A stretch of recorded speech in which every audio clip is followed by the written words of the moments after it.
Thank you for joining us this morning. Sevele shayile insimbi yesikhombisa namhla ekseni sesamba ukuthi nivuka kahle lapho nobukela khona umsakazo Eswatini TV. Sesamba ukuthi nibe nelanga lelihle itolo lapho beninemindeni yenu nikubhala ilanga le Christmas days vedile ke itolo ukuthi labanye badala kubhala ilanga without their family members ngokuthi labanye balahlakelwa dihlobo tabo ngato le tikhathi leti kufake sethemba ukuthi nibe nelanga lelihle naleli busisekile kanti ke nalamuhla it's another holiday Boxing Day lapho khona kubhekile ukuthi family members baniketane ema presents noma ke ema gifts. So thank you for joining us this morning. Sasamba ukuthi nibe nelanga lelihle lomuhla kunenje lokundekile itolo lofaka khona ekhathi ukuthi ingwenyama ngosimthatho sithathu ikhokhe ingatsha yesifunza sakaho ukuthi iye esigodlweni engabeveni itolo kanti ke nendvuna nje etempilo umduduze mathebula nayo ivakashele abantwana lababelekiwe ngelanga la Christmas esibedlela esibiki elovelile nje itolo umbiko wayitolo ebusuku bosaveta ukuthi lababelekiwe bangetulu kwemashumi lamane kude tonke ibedlela takuleli kanti ke laba abafaya ekhathi ema twins kanye nema triplets ladelwe itolo emathanjeni kulokunye nje lokuvetiwe kuvetwe ngemaphoyisa lavetile ukuthi kulempela somvo nje lesuka kiyo bantu labashiye emhlabeni basithupha basishiyeke dikamekweni letahlukahlukene kulempela sonvo lokuvelele nje lokuvetwe nguye Phiko phindile vela kade indzaba yokuthi labanye balaba ke bakwaziwe imvo ke amaphoyisa lasola icezelela ukuthi sithi phephise kulama holiday Christmas ngalokuthi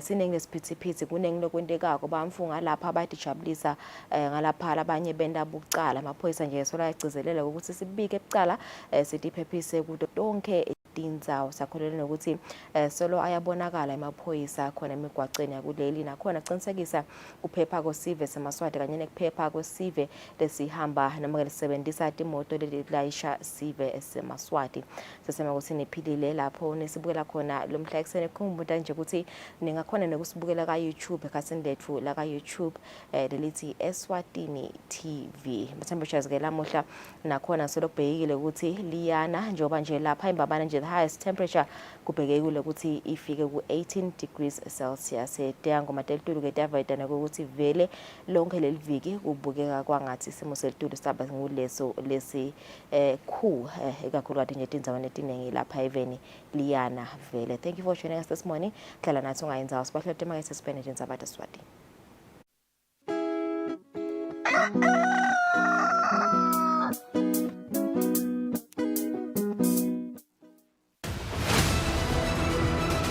This festive season, Eswatini TV brings you a movie fiesta. You tell me exactly what you saw. 10 minutes gone. My name is Ian Swan. This man is my prisoner. Drug court. Which is why this is so difficult. You teach this? I don't.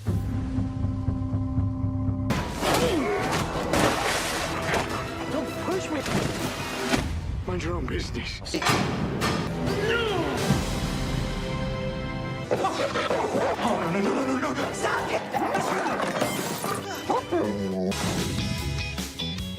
Why don't you use your miracle pot? Miracles don't exist.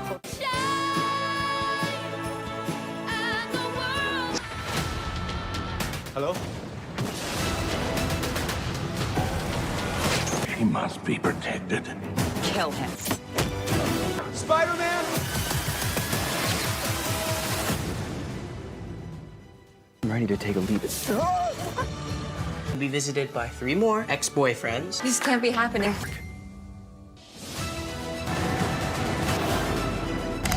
Where is my son? Eswatini TV has got you covered with your favorite movies to set the tone for this festive season. From action thriller, drama, comedy, kiddies and family films. Kuningi this festive season. What are you waiting for? Christmas? Catch all the action this festive season only on Eswatini TV. I've never seen Christmas brought to life like this. Every day is a good day.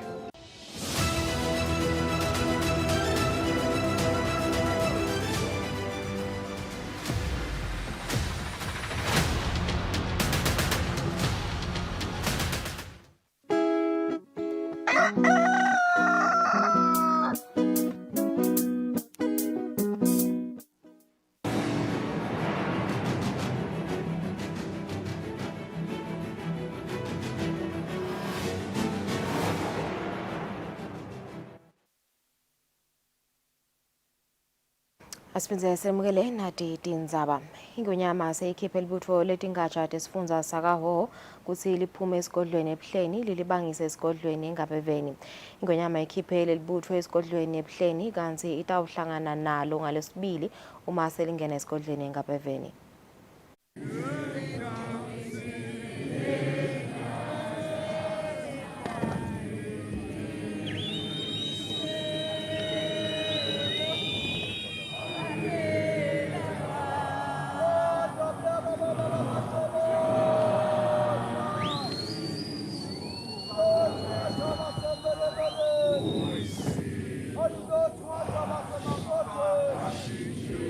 Ngemva kwemalanga lalishumi nakuthathu kusukela waqala umkhosi wencwalaso ubambe isigaba lesiphakeme ngemva kokube ingonyama ikhiphe lelibutho ukuthi liphume esigodlweni eBuhleni lidzabuke lilibhekise esigodlweni eNgabeveni. Lokhu kuphawula ukuthi incwala lenkulu itawube igidwa emalangeni lambalwa lalandzelako. Ingakati khiphi tingatsha tesifundza sakaHhohho ingonyama ihole emabutho ngesikhathi kugidwa ngekhathi yesigodlweni. Inyama igidze isingathwe bomake emakhosikati bantu benkhosi nandvunankulu lacobetelako nalamanye emabutho lekube litsango kwenye nelibutho lembali.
Lokufika sigaba lakhona ingonyama seyilikhipha libutho ngendvuna phanginjobo Matisa lememetele nalapho litawungenisa khona kusihlwa. Life leline bunkulunkulu leli lite busathana nawe ndinzo dinake wena ukuthi ufuna ukuthola tibusiso noma ufuna ukuthola tiqalekiso.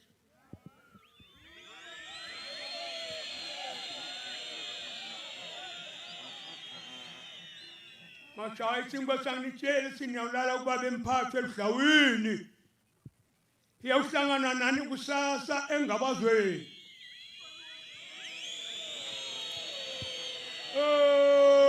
Okay.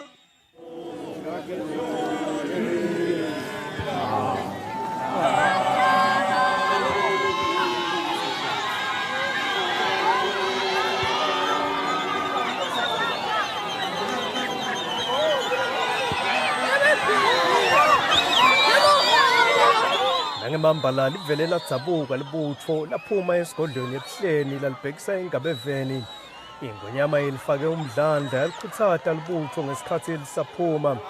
Ingonyama seyiyawuhlangana nelibutho ngalesibili entsambama uma selingenile khona esigodlweni eNgabeveni.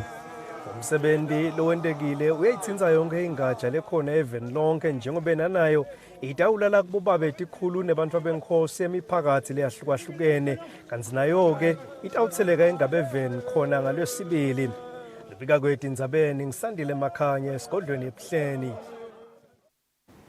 Kanti-ke ngelholide lakhisimusi sive samaswati siphume ngetinkani kuyawungenela umkhosi wencwala esigodlweni eLutsitsini lapho besikade siholwa indlovukazi Mhlekazi. Incwala lencane itolo ingenelangeni leli-13.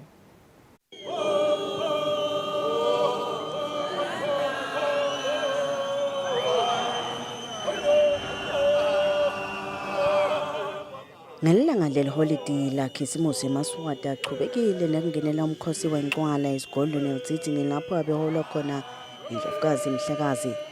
Nesimo selitulo asikasingeni nani sive ematholweni.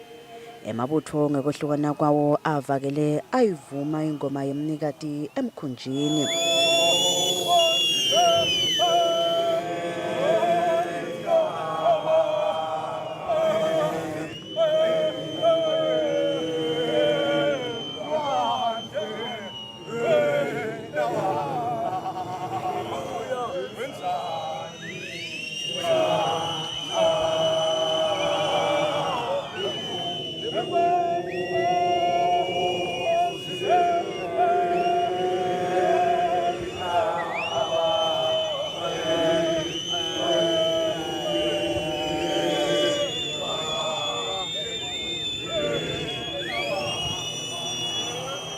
Indlovukazi Mhlekazi besingethwe ngemakhosikazi esilo emazinyane bogogo balondolozi bamfa benkosi tindvuna tembuso kanye nalabanye labakhulu embusweni.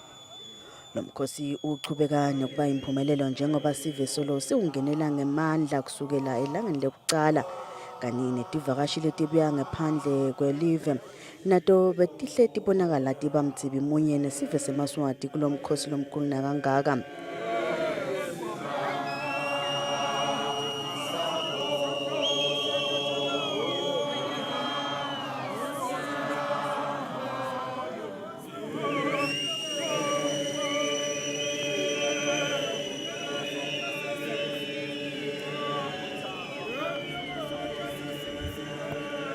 Seyikhona ke ingatsha leseyicalile kufika lapha esigodlweni njengoba ingatsha seyivele icalile kutilungiselela ukuthi umnikati ayikhokhe iyeke ukhalisekwane ngelilanga litawubusiswa ingwenyama.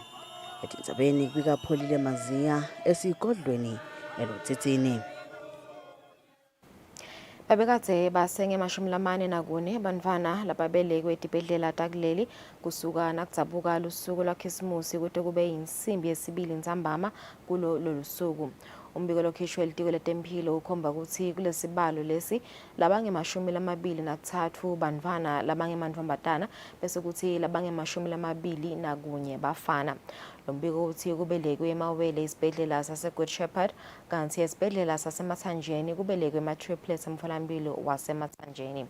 Lo mbiko ukhomba ukuthi esifundzeni sakaHhohho kubelekwe bafana labasikhombisa baba-6 labangemantfombatane. Lo mbiko uchubeka uthi esifundzeni sakaManzini kubelekwe bantfwana labangebafana laba-5 aba-6 emantfombatane. Esifundzeni saseshiselweni labangebafana aba-6 bese labangemantfombatane baba-5. Esifundzeni saselubonjeni 3 labangebafana bese baba-6 labangemantfombatane. Imvana yelitiko letemphilo umhlonishwa Mduduzi Mathebula uyivakashele yaphindze yaphatipho bantfwana lababelekwe ngalolu suku lakhisimusi kanye nalabanye lababelekwe esikhatsini lesingemuva esibhedlela lesisespiki. Kanti lobongele bomake labathole tipho endvuneni kube nguLondiwe Shongwe. Siva sijabule kakhulu siyadibongela uMinister ngale tipho besingakagazi lutho olunganani but nje siyabonga kulokhu lokasiphe kona. Mhlawumbe lokho umntwana ngibani igama lokuthi umthole nini vele? Usekelo Mathebula ngimthole ngabo past 2 ekseni. Utaphinza ukuyena next year uphinza wakhela omunye. Angeke ngithi. Angeke ngizafuna khule lona kuqala athi 5 years. Labanye abathengi bathi kulandzela kudula kwetintfo etitolo khisimusi wabo awusafani nakadzeni lapho ngalelilanga leli bebadla kudla baze bakubuke. Labathengi bathi inyalo sebathina abathenga kudla babe bacilikele ukuthi kusale imali yekuphela yekuphila njengaloku luhlolo selaba lincane luholo selaba lincane. Labathengi laba baxoxisana nalomsakazo edolobheni speaking emsombuluko ekseni. So vangathi lokuspenda kufuneka sisale njalo wenta into letimcoka manje bantu sebancane laba saphataka imali most of them sebayayonga. That's why nje sekufika nje letitolo lomunye agijima athenge tinga yabo bathi sasithathe for Christmas tinfo letimnanzi yabo esikhulu nebo ice cream in usukela tinga wena mina yini akasathi khona nje bo fried rice yakusafana nokwesela ngewashini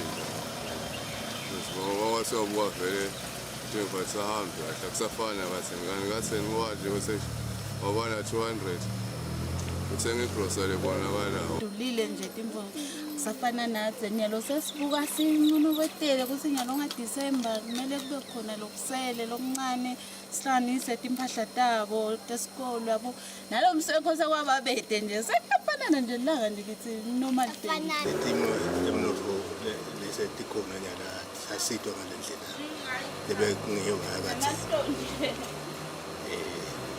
timo setidule kakhulu imoto yami nayo ijuba ngidawuthatha yona ngihambe ngilanze abantu sebumnanzi akusafani nakuqala sesitawuhla ekhaya nabogogo nabomkhulu abantu seba tiphilela angeke ngitati tizathu temindeni kepha nje sesagcwala tigazi.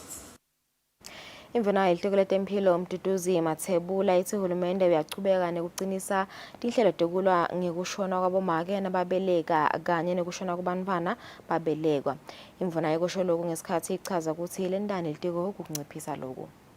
Litiko letempilo lithi kushona kubantwana babelekwa kanye nabomake babo babeleke dibhedlela kakuleli kuyinto lifisa ukuthi iphele ithinya lokhu kuvetwe imvuna ilitiko letempilo umhlonishwa mduduzi Mathebula. Letinombolo kungenye insaye yelitiko ukunciphisa inombolo tekushona kwabantwana nabadala. Iministry unile kwendawo uzama ukuthi inciphisa letinombolo ngibanjiswa kulama strategic partners ethu.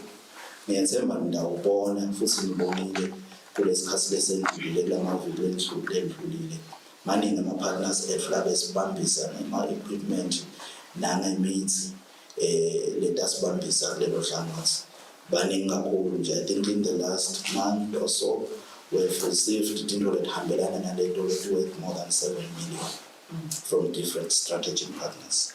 Esibhedlela espeak labanye bomake labatfole bantwana kwekucala eminyakeni nguloyo lonelishumi namunye lonelishumi imithetho yelive ithi kulala nemntwana longephansi kweminyaka lelishumi nesiphohlongo licala legagadlela. Umhlonishwa uthi leli tiko lisebenzisana nemaphoyisa etindzabeni letifana naleti. Kulendzaba yemantfwana lokhanza ukuthi ba-underage ukhanza ukuthi sebatikhulelwe. Litiko liyasebenzisana nebadala kunye nemaphoyisa lokungona andibukile leto tindzaba leto ngoba ukuthi umthetho uthathe indzawo yawo la kufanele uthathe khona. Akulokunye umhlonishwa uthi litiko liphokophele ukuthi kushaya inyanga yendlovana eminyakeni lotaka imithi bese ikhona edibhedlela kuleli.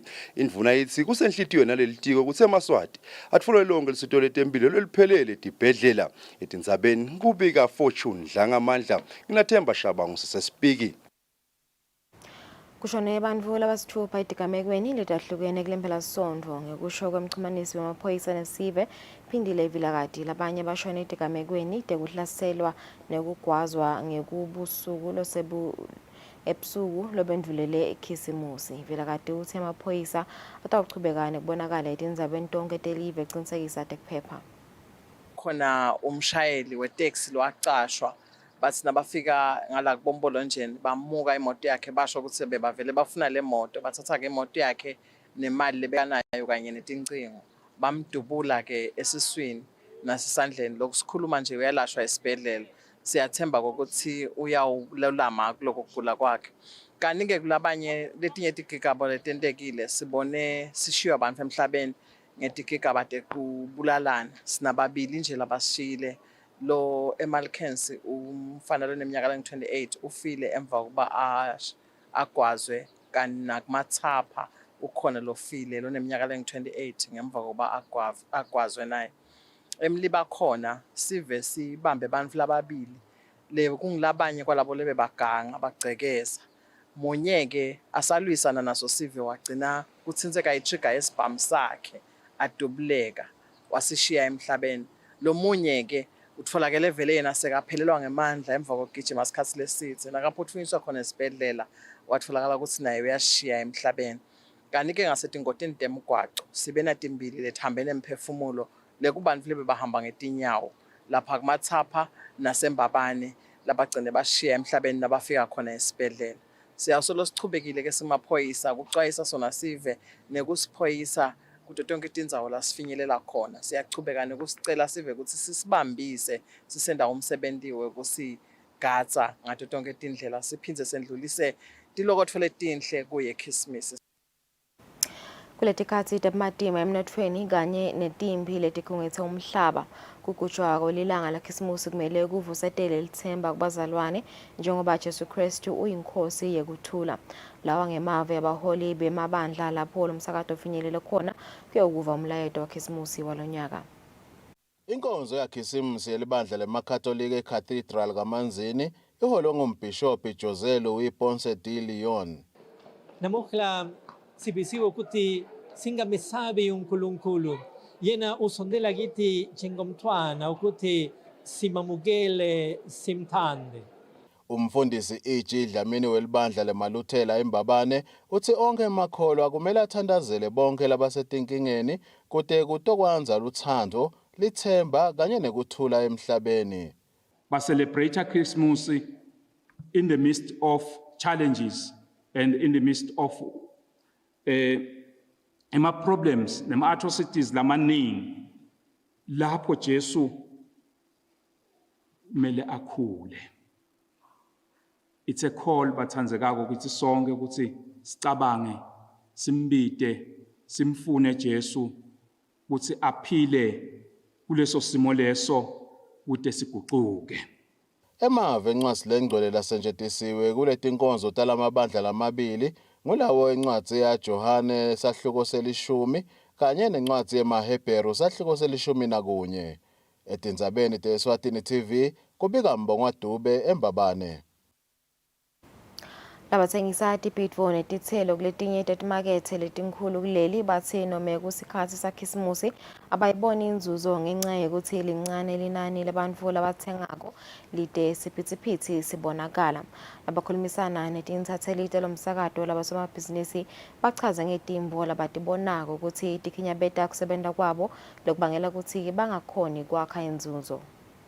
Emetameni kuhlangabetana netidzingo tabo temphilo bosomabhizinisi labasakhula bathi bekungeke kubasite ndzawo kuhlala emakhaya abagubhe lisuku lakhisimusi nemndeni yabo ngoba ngemuva kwalolu suku ukuthi idzingo temphilo titawusolo tibamele labanye balobosomabhizinisi bebakatse bavalile bangasebenti. Into tami tiyabola asikakhona ukusebenza kakhulu manje nakumbonile vele kutawonakala ujwayela lokuya emakethe akukho siphethwe indlala mntwana ngokuthi lapha nje sibuka ukuthi isikhathi sihleki ubone letinto tethu bese sekubade tisibheke lapha ngihlale nje ukuthi angisebenze abantu abanye thole ngikutholako ngokudla ubuyele ekhaya kude le. Why? We are just relaxing because at home we make it more like stress and this. Sitting home is stress, but at least inside the shop, at least we are here we work, this, that, at least pass our time. That's all. We are just sitting at home, nothing can do. We come back to work and we just helping the people. We have specials, so yeah, the people is coming out. Somnotho lofundza tifundo temnotho enyuvesi lakuleli sanele sibiya uthi umnyaka wa 2023 bongasiyo lomuhle kutemnotho njengaloku umnotho botama kubuyela esimeni kulandzela kubhedva komkhuhlane iCovid-19 uthi bekwenyuke ema-interest rate nabo infection rate lokube nemtsala lomubi emakhaya njengaloku kuphila bekudulile. Etindzabeni kubika Fortune Dlangamandla inathemba Shabangu sisembabane. Sive sisachubeka nekulungiselela kudla kwemindeni nebangane kulamaholide luhlangothi labo lomakhaya etiko letekulima bathi sive sicaphele sidle kudla lokunetithako letakha umtimba nalokunemphilo. Ngekusho kwemphathi welihlangothi lwabo lomakhaya etiko letekulima noZizwe Thabethe eMaswati awadle titselo netibhidvo bese yanatha emanti bagweme kunatha tinatfo letinashukela lomnyenti ngoba tingabhebhetela tifo. Simo sebhizinisi lapha isihlaba phasi asifanani naleminye iminyaka lona umnyaka ngathi ufuna kusishaya kakhulu ngoba tinto tethu dikhona dona manje tiyasibolela. Akusihambeli kahle ngoba uthola ukuthi Nambodu unako kwesikhashana kani la kaNgwane sibanenge kakhulu siyadinga kusebenza ngayo lento. Thowathi ukuthi kunabo Christmas asiboni mbamba. Uvala tindvo lana kani siyele Nambodu khanze sile tindvo kude. Aweke yabhethe business. Sihleti nje naku uyabona nani kushaya umoya kunati imoto letitsengako. Lokunye ke lokusibulala ke sesibulawa nangilokuthi kude nalo tamatisi longena lo letha lo lama custom.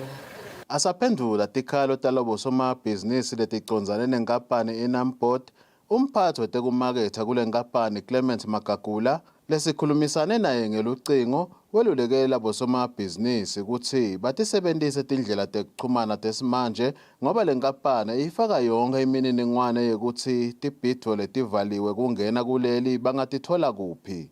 Enqabeni ke nawubuka kulo 100 million lo thengwa ngile market kulabalimi.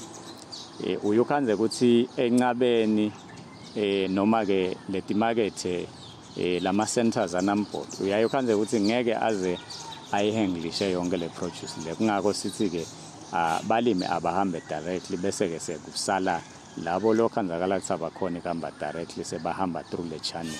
So inkulu ke le market le ngiyo ke lokhanzakala ukuthi ngalesinye isikhathi ke sota ukhanza ukuthi kumbeke ngalokuthi it's not everything le producer la kaNgwane lokhanzakala ukuthi iba kaNamport noma ibe senqabeni utawukhanza ukuthi lokunye ke akukho enqabeni kusesele kubali.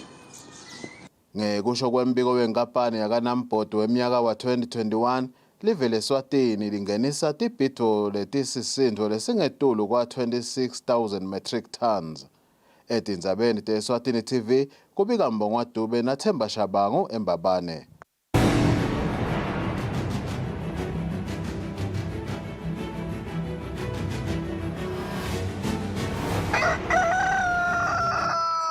Inhlangano yakamhla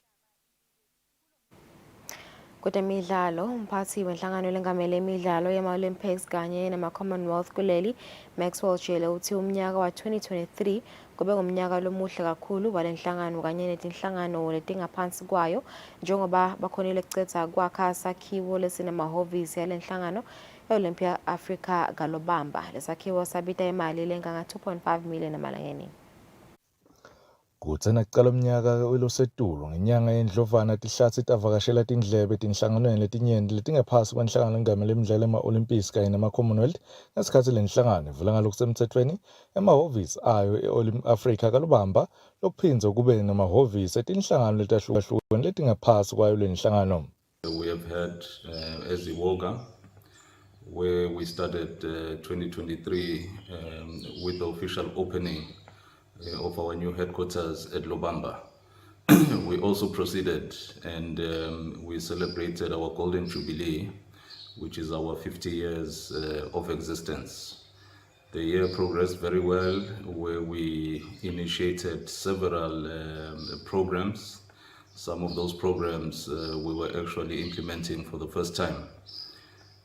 We proceeded and we also launched the first ever youth scholarships, where we dished out 1 million emalangeni to 7 young athletes who are going to be preparing for the next Youth Olympic Games. Lenhlangano kulomnyaka losetulu iphindze yagubha iminyaka le-15 solo yabakhona lapha eveni emcimbini lobongenelwe nangumengameli wenhlangano lengamele imidlalo ema-Olympics evenikatini le-Afrika. Lobikela umsakazo Eswatini TV kutemidlalo ngilinda Dlamini eMbabane.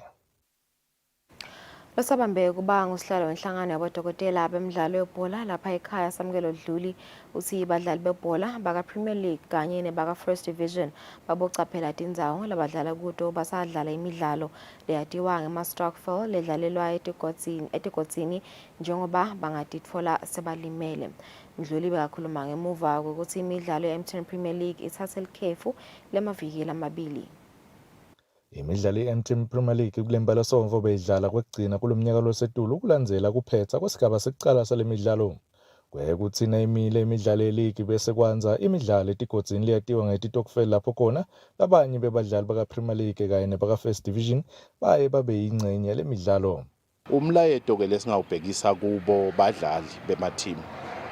Njengoba basukile emathimini bodokotela babo banabo fitness trainer siyethemba lokuthi babanikile iprogram. Sicela lokuthi balandzele leyo program kude kuthi nayicala nje league ngoba akusiyo ibreak le. Kuthi nje sihlonipha nalusuku lolukhulu lekutalwa kwaJesu nekujuba siye eminyakeni lomusha.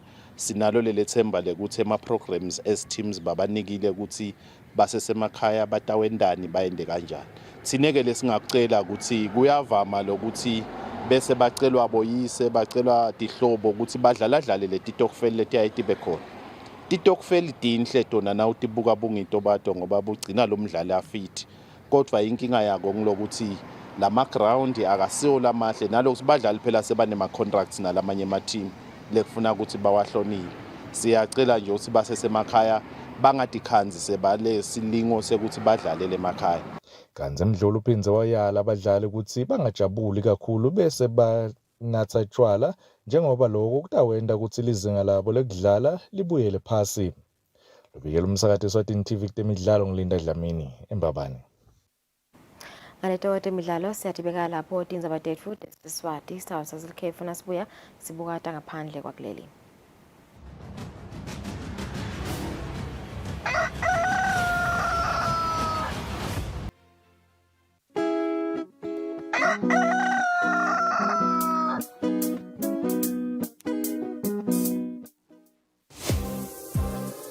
Find them at Groove.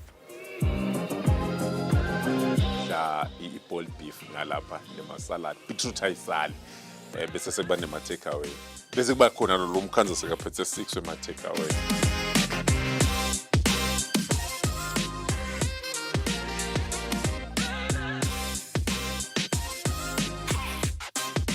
Right person's head when they come across a black cat or an owl.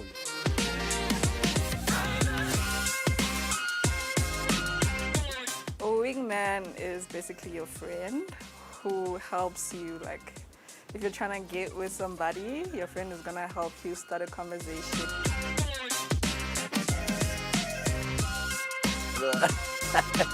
I won't lie to you, this guy's cheaters, all of them, all of them.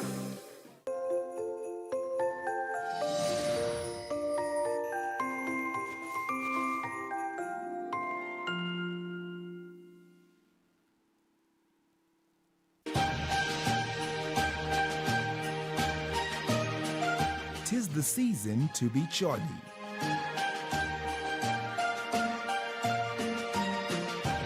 It's time to unwrap all our gifts, and Eswatini TV has a special present for all of you. It is the gift of music.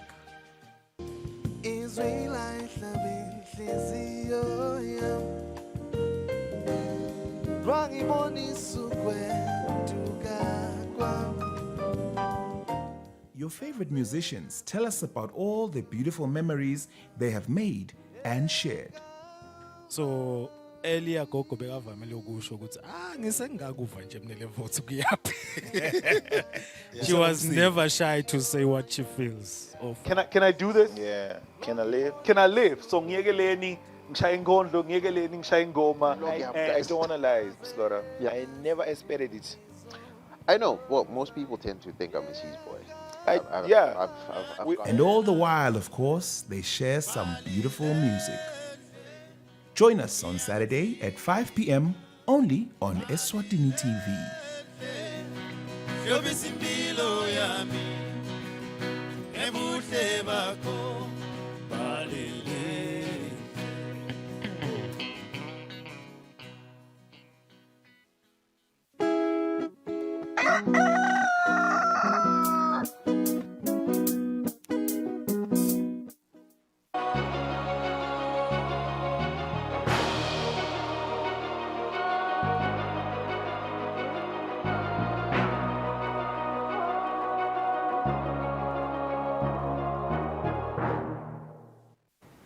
Welcome back. Siyakuvusela nalo sandzako sivulela. At this moment, let's take a look at international news. Protesters tried to storm Belgrade City Council's building on Sunday using stones, flagpoles and eggs to break the building's windows. Tensions ran high on Christmas Eve in Serbia's capital as thousands of people came out to protest the results of this month's elections. Protesters tried to storm Belgrade's City Council building Sunday, using stones, flagpoles, and eggs to break the building's windows. Police barricaded themselves inside and dispersed the crowd with pepper spray. Tensions ran high on Christmas Eve in Serbia's capital as thousands of people came out to protest the results of this month's elections. There is no joking around anymore. I think the people need to finally wake up, even the ones who did not vote. Them above all, because they are 40% of the people. One cannot just say, I don't care, it doesn't concern me. It does concern us, a lot. Demonstrations have occurred frequently since local and parliamentary elections on December 17th. The Serbian Progressive Party, which has ruled Serbia for a decade, won a handy victory. Nonetheless, international election observers have reported multiple irregularities, including cases of vote buying and ballot box stuffing. To denounce the result, opposition leader Marinka Tepic started a hunger strike a week ago. The only thing this state needed to provide for its citizens was the ability to freely elect the country's leaders. But they stole it. Vucic, you stole not one, but thousands and thousands of votes. Meanwhile, Vucic has denounced what he has called an attempt to overthrow the country's institutions. The country is strong enough. Its institutions are strong enough to defend democracy and the electoral will of the Serbian people, to defend Serbia. On Saturday, the Serbian Public Prosecutor's Office announced that it launched an investigation into allegations of election fraud. Palestinian Christians, who make up 2% of the West Bank's population, observed on Sunday a subdued Christmas Eve in Bethlehem as the town remained under tight surveillance. Since the Israel-Hamas war in Gaza broke out on October 7th, Bethlehem, a major Christian pilgrimage destination, has been cut off from the world at large. The town's Christmas festivities were scrapped amid the ongoing conflict, leaving the usually vibrant streets with only a handful of worshippers and tourists. Christmas Eve, access to Bethlehem has been under tight surveillance. Since the beginning of the war in the Gaza Strip, the town has been all but cut off from the world at large. There is some access for Christmas itself, but only at certain times, and the Palestinian Authority says it's left many of the West Bank's Christians without one of their most important holidays. Closure on all Palestinian cities makes it difficult for people to move from one place to another. The whole world today is celebrating Christmas, but not the birthplace of our Lord Jesus Christ. In this Lutheran church, a sign of the desperation for all too many, the figure of baby Jesus wearing a keffiyeh amid rubble. God is with us in the midst of our fear. When Jesus was born, there was fear. There was darkness. There was a massacre even for children. But there was hope also in the birth of Jesus. So can we dare to hope in time of fear and despair? According to Palestinian statistics, 2% of the West Bank's population are Christians, with 6% of them in Bethlehem. Nabil runs a hotel just a stone's throw from the Church of the Nativity.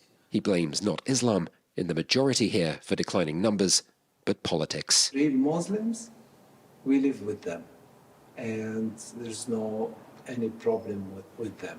The most difficult things that I cannot even go to churches in Jerusalem.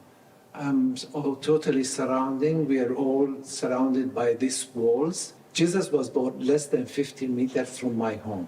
Why I have to go somewhere else to live? For Palestinian Christians, Christmas this year isn't a celebration, but a moment of calling for peace and resistance. NATO welcomed its 31st member in 2023 as Finland joined the Western Military Alliance in the wake of Russia's full-scale invasion of Ukraine. Sweden's application is still on hold, and there are still big challenges ahead for Kyiv. NATO has been transformed by Russia's full-scale invasion of Ukraine. Just weeks after Moscow's tanks rolled across the border in February 2022, Finland and Sweden applied to join the Western military alliance. In April, Finland officially became the 31st member of NATO. A new era begins. Each country maximizes its own security. So does Finland. NATO membership strengthens our international position and room for maneuver. Sweden is still waiting. Turkey, an existing NATO member, has delayed its approval, accusing Sweden of harbouring people it considers terrorists. Turkish lawmakers are still discussing Sweden's bid. I hope that the National Assembly can finalise these discussions as soon as possible so we can finalise the ratification of Sweden. NATO has stepped up its support for Ukraine in 2023, coordinating the delivery of member states' weapons and training. At its July annual summit in Vilnius, the alliance reaffirmed its position that Ukraine will become a member of NATO and simplified the path to its accession. We are pretty much becoming de facto NATO army in terms of our technical capacity management approaches and principles of running an army. Ukraine's accession is a political decision for NATO leaders, says the alliance's former head of policy planning, Fabrice Potier. I think Ukraine is probably one of the most capable, able, potential allies you have out there. It's as good as it gets, but it's fundamentally a political question about whether there's more risk or benefit to get Ukraine in now than to wait. Ukraine is navigating accession talks with NATO and the European Union while fighting invading Russian forces. Some NATO members argue Ukraine's accession must wait until the war ends, but that could prolong the fighting, argues Potier. To say that, Vladimir Putin will have yet another incentive to keep on going and to keep hostility, the level of hostility sufficiently high so that there won't be that threshold crossed by Ukraine into NATO. Such is the predicament for NATO as the path toward Ukraine's membership remains highly uncertain. Since the start of the Israel-Hamas war on October 7th, Iranian-backed proxies have ratcheted up attacks on U.S. service members in the Middle East, and Iranian-backed Houthis in Yemen have attacked several military and commercial ships with ballistic missiles and drones. Since mid-October, U.S. forces have been targeted about 100 times across 10 different locations in Iraq and Syria. There have been more attacks in the past month than over a year's time frame during the time I was in Iraq and Syria as spokesman for the Global Coalition between August 2019 and September 2020. That was a volatile time, too, when a spate of Iranian-backed attacks led the U.S. to take out Iran's elite Quds Force leader Qasem Soleimani in a January 2020 airstrike. The military said his death was to prevent future attacks against the U.S. that were already in the planning stages. That was serious, that was intense, but now we are seeing even more deadly, more threatening, more menacing, and more provocative actions from the Iranian-backed militias who are clearly trying to kill U.S. forces in Iraq and Syria. The U.S. has responded to these attacks with about a half dozen retaliatory strikes, like this one against a training facility used by Iran's military in Syria. And they recently resumed counter-Islamic State patrols that had been put on hold since the onslaught of the attacks began. But analysts say the United States needs to do more to hold these Iranian proxy groups accountable for their attacks. We can't expect these attacks to be the norm because eventually they'll be very successful.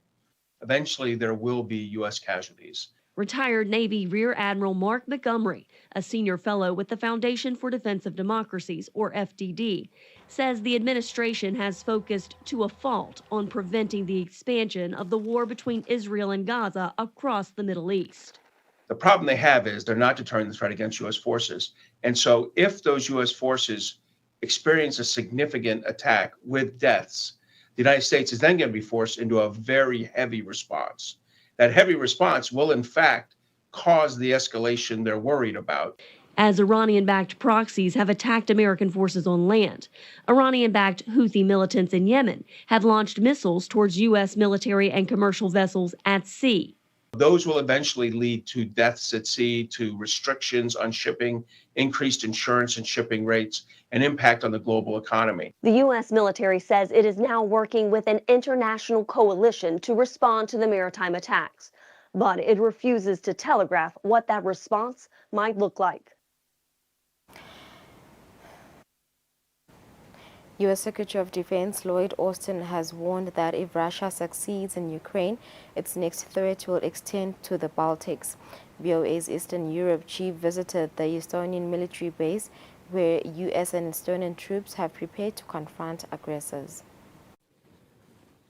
Close to the Russian border, the Tar Army base in Varo, Estonia, serves as a strategic NATO training ground and a critical component of NATO's eastern flank defense. U.S. troops are here on rotation, joining their Estonian NATO counterparts. Part of the U.S. Army's famed 101st Airborne Division, the 1st Battalion, 187th Infantry Regiment, arrived here just a month ago.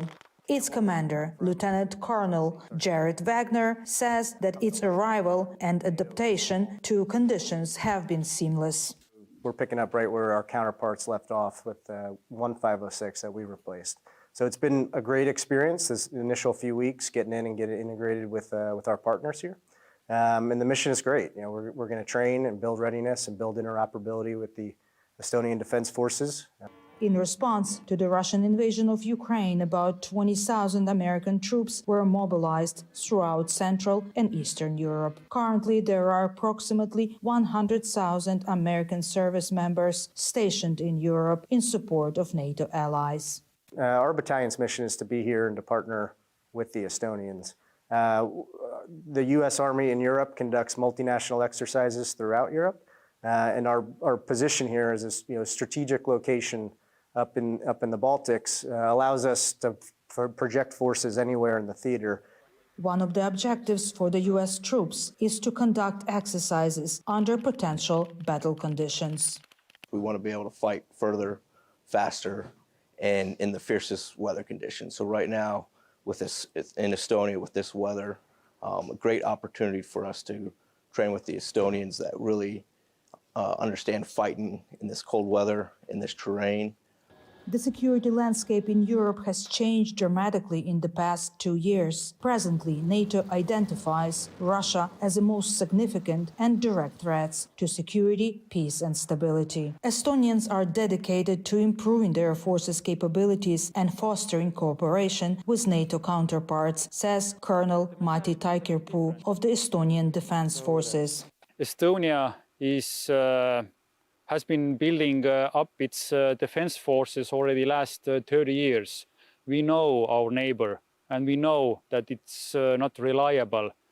So we have been constantly building up and preparing our reserve force.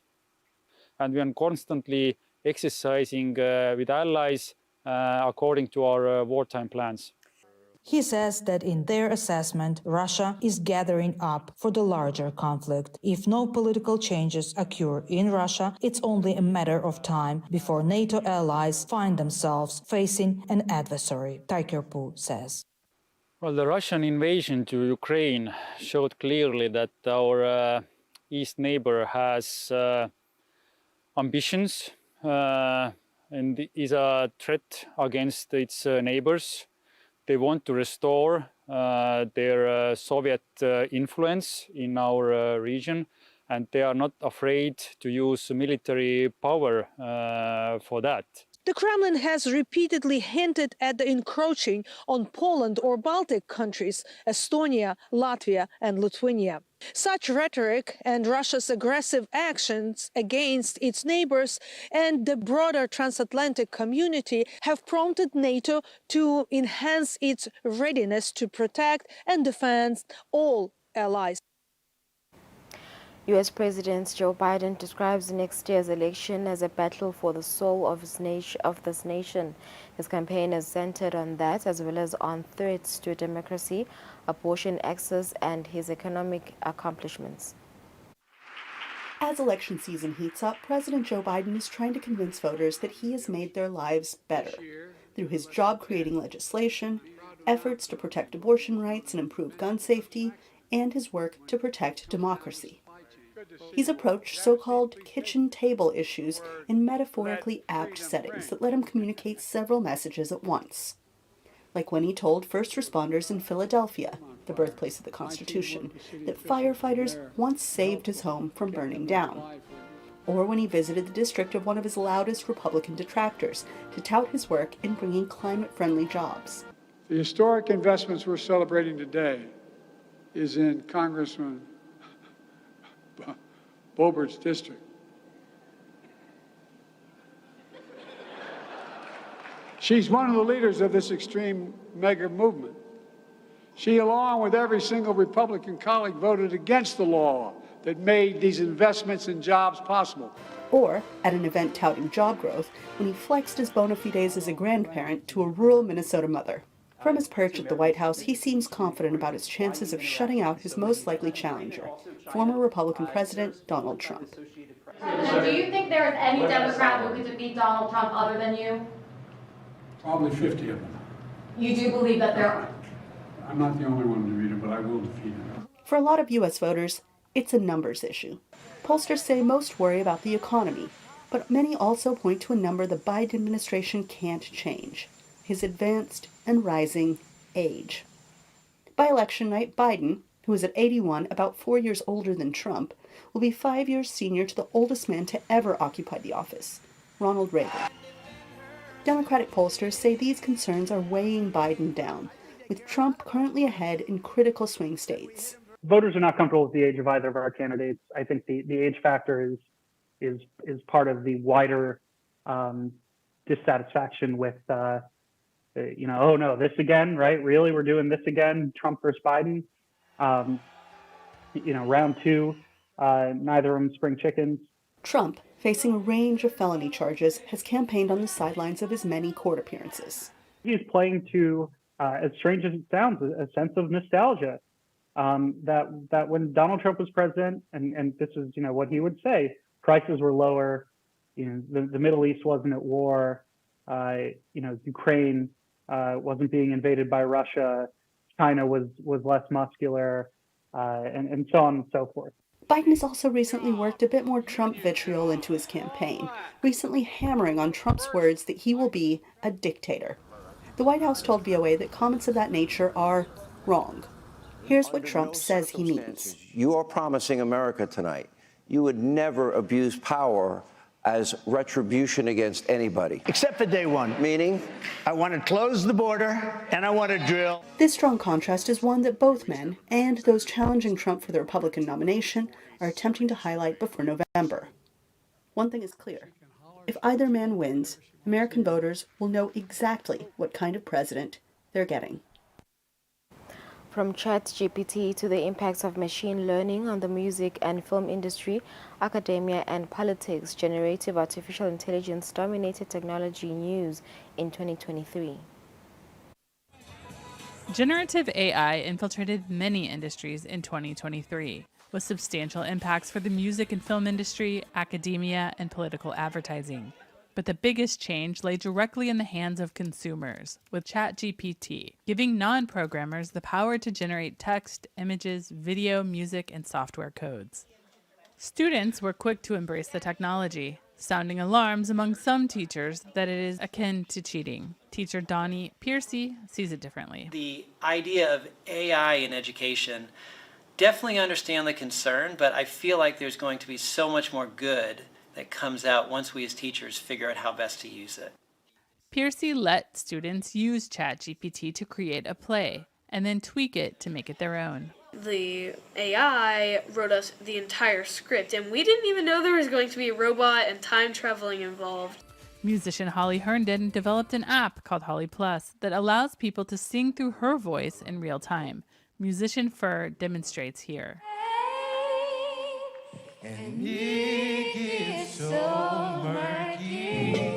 Similar technology was used by an anonymous TikToker to create the viral hit Heart on My Sleeve, which sounded like megastars Drake and The Weeknd. I think right now it seems really scary, and I completely understand why people are apprehensive about it, but I think in the future it could be something that's really playful, and that there are ways where the artist doesn't necessarily feel like they have relinquished all control over their work.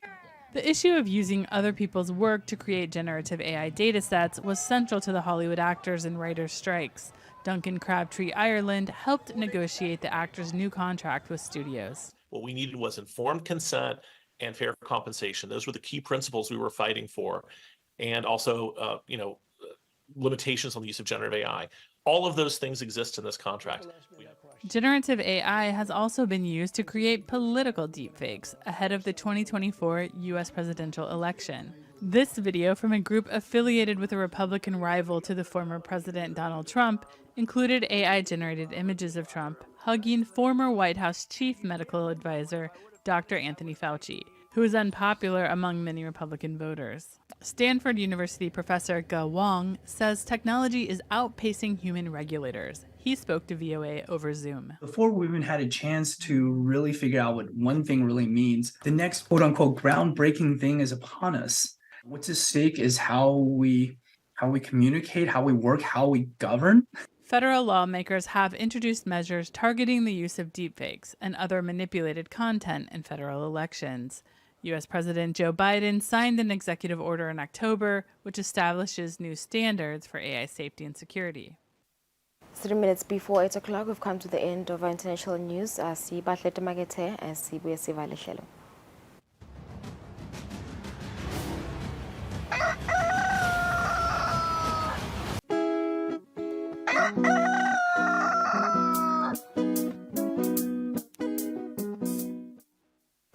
All right, so welcome back. It's 1 minute before 8 o'clock. We've come to the end of our show. Thank you for joining us. Sesame ukuthi indaba nelanga lelihle nalelibusesekile sesenshiya sanibona kusasa ansele kahle.